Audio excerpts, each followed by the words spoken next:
Hello la communauté, ici c'est Slide pour The Rise Up. Alors j'espère que vous allez bien, moi en tout cas ça va super bien. Et aujourd'hui j'avais une question pour vous. Est-ce que ça vous dirait de ne plus avoir à regretter une décision que vous avez prise ou une action que vous avez faite? Parce que finalement on est dans une société qui prône beaucoup le culte de la compétition. Et finalement on nous pousse à être les meilleurs, à être les numéros 1. Et des fois même, cela nous pousse à nous comparer entre nous pour pouvoir nous auto-évaluer. Et l'effet positif de ce culte-là, c'est que ça nous pousse à dépasser nos limites. Il y a un revers à la médaille qui est que si on estime ne pas avoir atteint l'objectif, c'est-à-dire être numéro 1, être le meilleur, et qu'on le voit comme un échec, en fait cela peut nous emmener à développer des pensées contrefactuelles qui vont finalement nous faire entrer dans une spirale négative. C'est-à-dire qu'on va pouvoir avoir des idées comme si j'avais pu faire ça, j'aurais dû faire ça, si j'avais fait ça, si j'avais eu telle compétence, s'il y avait eu tel contexte, etc. Et là, en fait, ça va finalement engendrer des regrets qui vont en fait développer des émotions négatives qui seront délétères pour nous. Vous serez d'accord avec moi pour dire que l'être humain est un être d'émotion et que l'émotion, en fait, n'est pas quelque chose de linéaire. C'est quelque chose qui fluctue beaucoup et ça peut même fluctuer sur la même journée. Ça veut dire quoi? Ça veut dire que nos capacités ne sont pas toujours optimales de la même façon. C'est pour ça qu'on va se réveiller, certains matins on sera au top et qu'on va se réveiller d'autres matins et sera moins au top.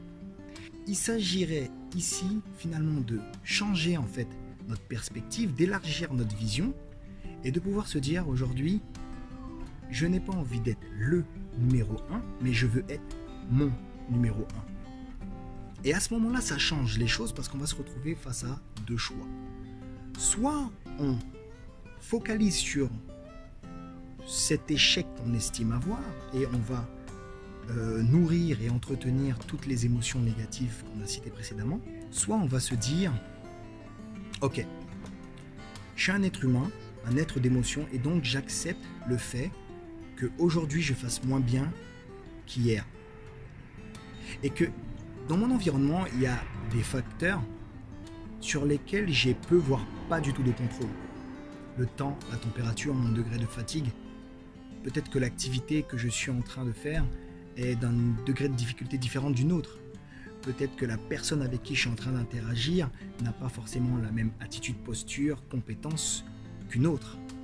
Et donc tout ça, je vais accepter que je n'ai pas forcément de contrôle dessus et je vais simplement me dire, ok, avec tous ces facteurs, tout cet environnement, tout ce que j'ai là, je vais faire le maximum de ce que je peux faire au moment où je le fais. Et comprenez-moi bien, il ne s'agit pas ici en fait de pouvoir se trouver des excuses ou d'être complaisant avec soi-même. Non, l'idée c'est surtout de se dire, si je fais tout ce que j'ai pu au moment où je l'ai fait, je n'ai pas à regretter parce que j'ai tout donné. Et donc en fait ça nous permet d'être indulgents avec nous-mêmes. Ça nous permet de développer beaucoup plus de résilience et de pouvoir élever nos vies. Voilà ce que j'avais envie de partager avec vous et j'aimerais vraiment savoir ce que vous en pensez et que l'on puisse en débattre parce que l'idée de la chaîne, comme je crois que l'avoir déjà dit, c'est de pouvoir développer une communauté d'entraide, une communauté de collaboration où on peut s'entraider. Puisque finalement, l'entourage, vous le savez, c'est quelque chose d'important. Soit l'entourage nous tire vers le haut, soit l'entourage nous tire vers le bas. L'idée que nous avons, c'est de pouvoir créer une communauté qui va permettre à tout le monde d'être tiré vers le haut.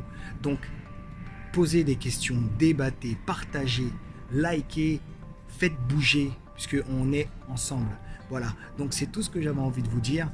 Je suis vraiment désolé, c'est vrai qu'il y a pas mal de passages d'avion où je suis. J'espère que ça n'affectera pas la compréhension du message. Je vous souhaite tous un bon début de semaine. Peace.